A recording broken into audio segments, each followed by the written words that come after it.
الحمد للہ رب العالمین والصلاة والسلام علی سید الانبیاء والمرسلین وعلی من تبعہم بإحسان الی یوم الدین وبعد۔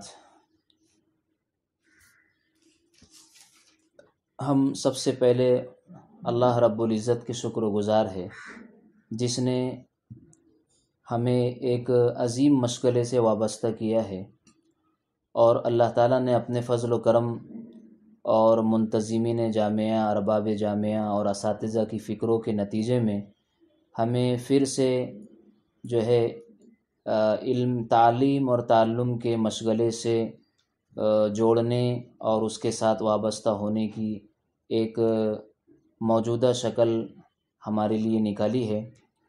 ہم ارباب جامعہ اور منتظمین جامعہ کے بھی شکر گزار ہیں اللہ کی شکر گزاری کے بعد، اور سب سے پہلے ہم تمام ہی طلبہ عزیز، خصوصاً طالبان علوم نبوت جو جامعہ سے متعلق ہے اور دیگر، ہم سب کی خدمت میں ہدیہ تشکر بھی پیش کرتے ہیں، اور منتظمین جامعہ اور تمام اساتذہ کی طرف سے ان کی خدمت میں اہلاً و سہلاً مرحبا پیش کرتے ہیں۔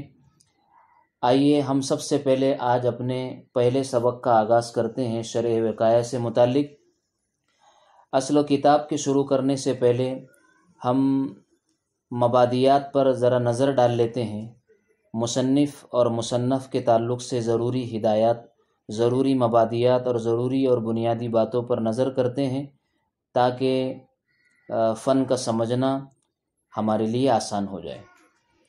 سب سے پہلی بات یہ ہے کہ شرح وقایہ فقہ کی فن فقہ میں ہے، جو عرصہ دراز سے مدارس کے نظام میں اور نصاب مدارس میں داخل ہے۔ اللہ تعالیٰ نے اس کتاب کو بڑی مقبولیت عطا فرمائی ہے۔ کتاب کی خصوصیت یہ ہے کہ یہ کتاب متن اور شرح دونوں کا مجموعہ ہے۔ متن دادا جان نے لکھا ہے اور شرح ان کے پوتے عبید اللہ ابن مسعود کا ہے۔ فقہ علوم عالیہ کے اندر قرآن و حدیث کے بعد سب سے اہم ترین فن ہے۔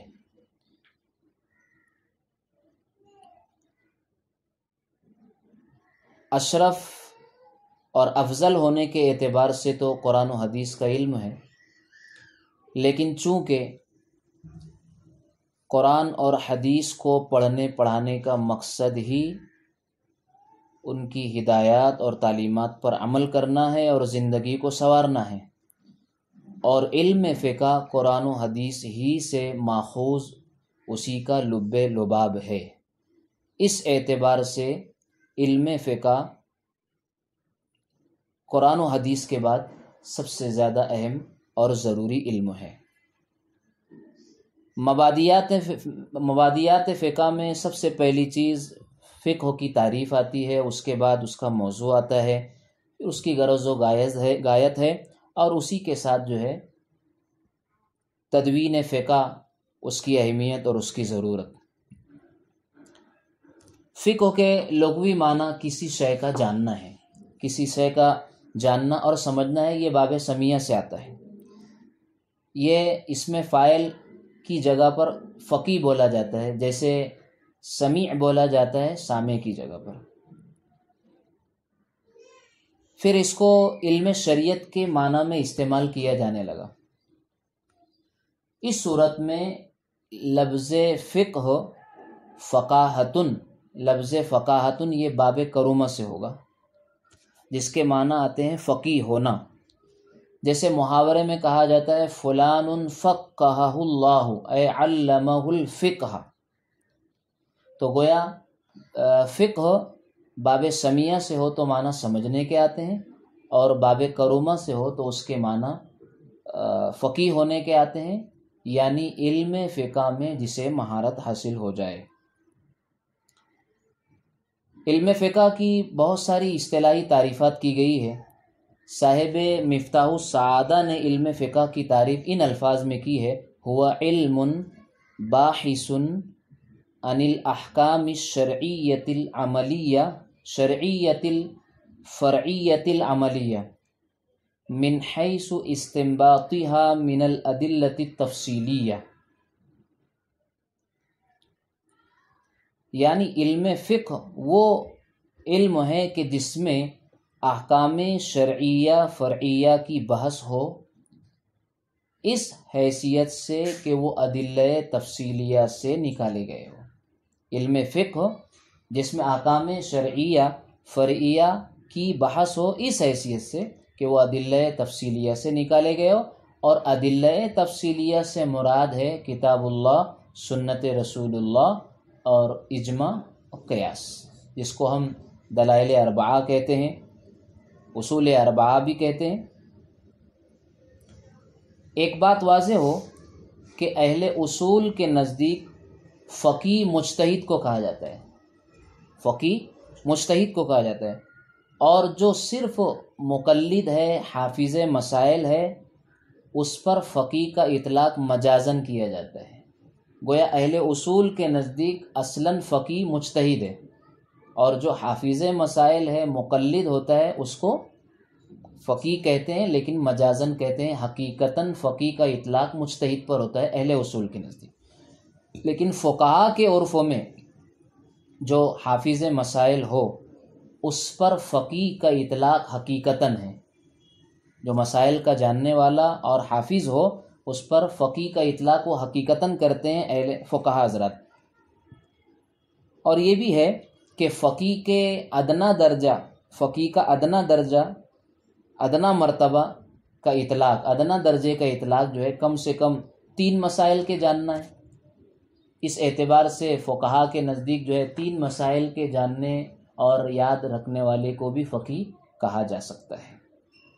علم فقہ کا موضوع، علم فقہ کا موضوع احوال المکلف من حیث التکلیف، مکلف کے احوال، اس کے افعال، جو کہ عاقل ہے، بالغ ہے، اس حیثیت سے کہ وہ مکلف ہے، یہ علم فقہ کا موضوع ہے.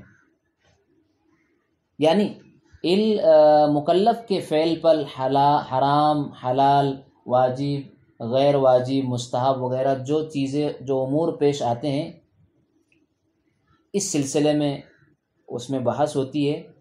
فقیہ انہی چیزوں سے بحث کرتا ہے. یہ چیزیں علم فقہ کا موضوع کہلاتی ہے. علم فقہ کی غرض، علم فقہ کی غرض دونوں جہاں کی سعادتوں کو حاصل کرنا ہے. سعادت الدارین، یعنی حقوق اللہ اور حقوق العباد کو پہچاننا اور اس کے مطابق عمل کرنا.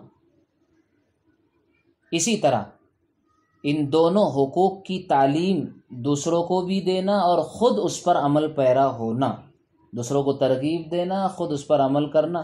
ظاہر سی بات ہے جب انسان خود عمل کرے گا، دوسروں کو ترغیب دے گا، تو اس اعتبار سے اس کے لیے دونوں جہاں کی سعادتیں اس کے مقدر کا حصہ بنے گی. اس کے بعد بات آتی ہے علم فقہ کی فضیلت کی.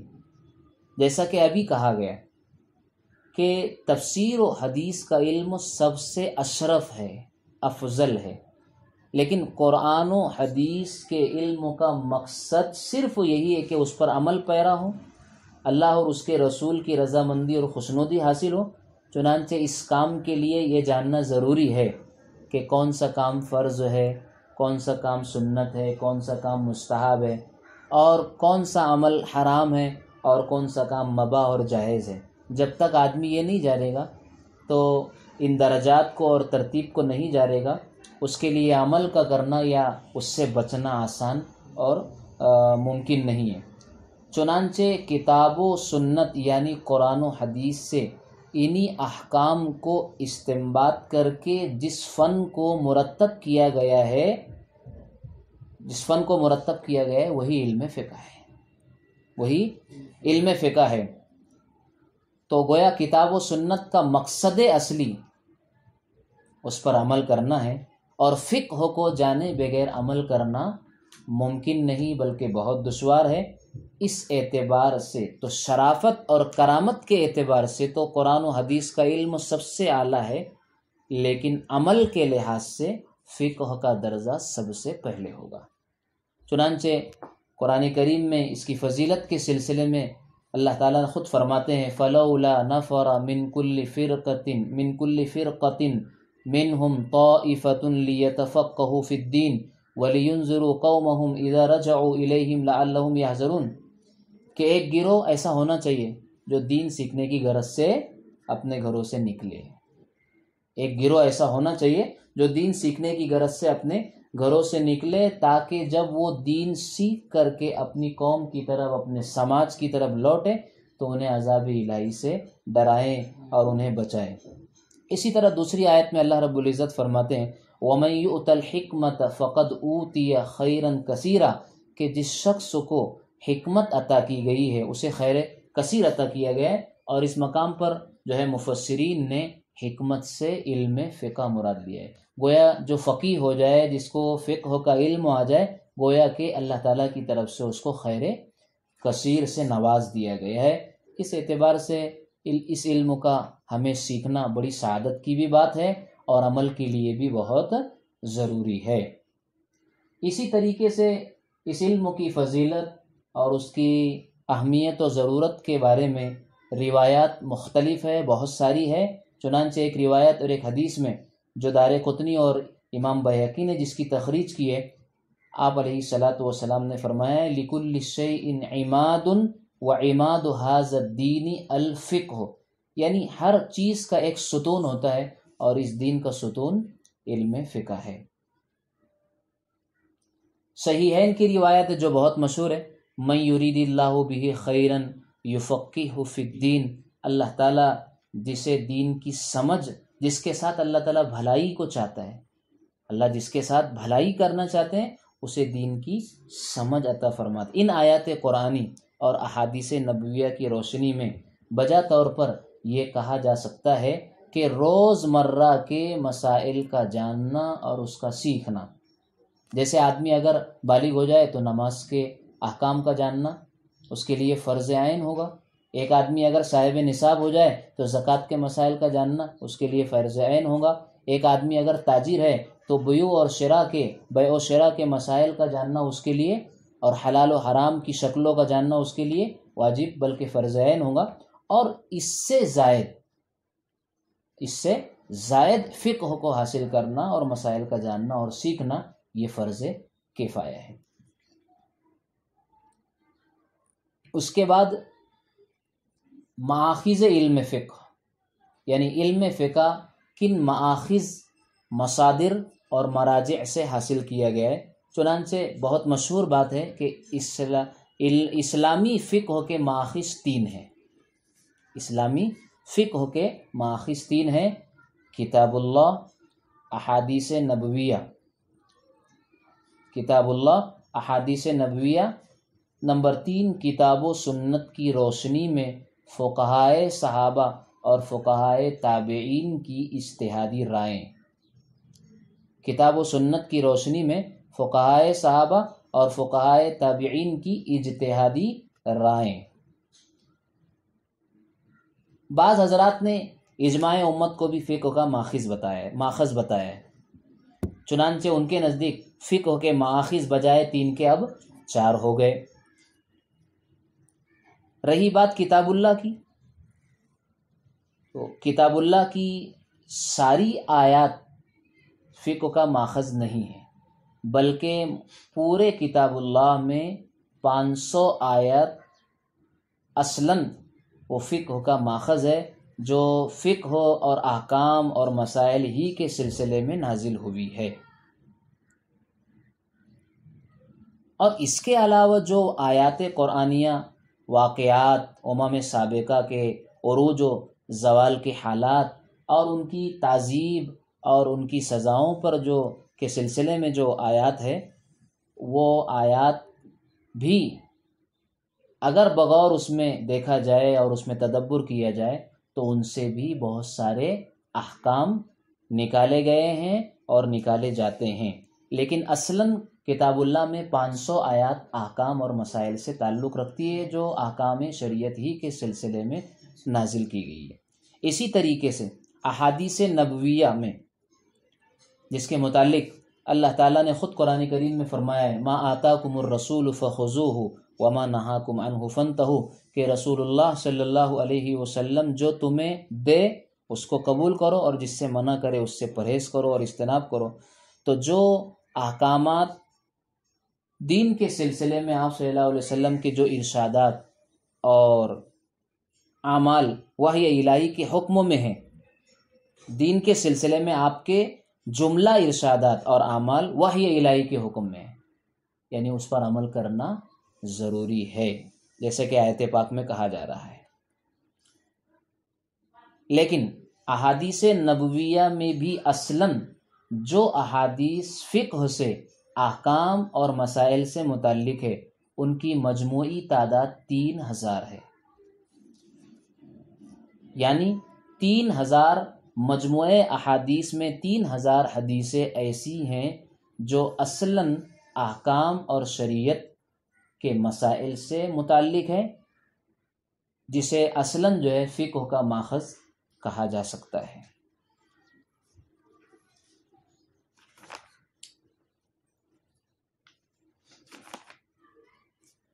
فقہ کو مدون کرنے کی ضرورت کیسے پڑی؟ فقہ کو کی تدوین کی ضرورت کیسے پیش آئی؟ دیکھو، رہی بات شیخین کے دور کی، یعنی حضرت ابوبکر صدیق رضی اللہ تعالیٰ اور حضرت عمر فاروق رضی اللہ تعالیٰ، ان کے دور میں عہد خلافت میں تمام مسلمان متحد تھے، مسائل میں اختلاف نہیں تھا۔ حالات بگڑے سیدنا عثمان رضی اللہ عنہ کے عہد خلافت کے آخری دور میں، اور اس کے بعد سیدنا علی رضی اللہ تعالیٰ عنہ کے عہد خلافت میں یہ فتنے جتنے تھے وہ خونریزی کی شکل اختیار کر گئے، اس میں تشدد پیدا ہو گیا، 2 فرقے وجود میں آ گئے، ایک خارجی فرقہ تھا اور دوسرا شیعوں کا فرقہ تھا۔ آج خوارج تو ہمارے زمانے میں موجود نہیں ہے، لیکن شیعہ جو فرقہ ہے وہ ہر جگہ مختلف شکلوں میں اور مختلف تعداد کے اندر موجود ہے، جن کے عقائد، جن کے نظریات اور جن کی سوچ اہل سنت والجماعت کے سے بالکل مختلف ہے۔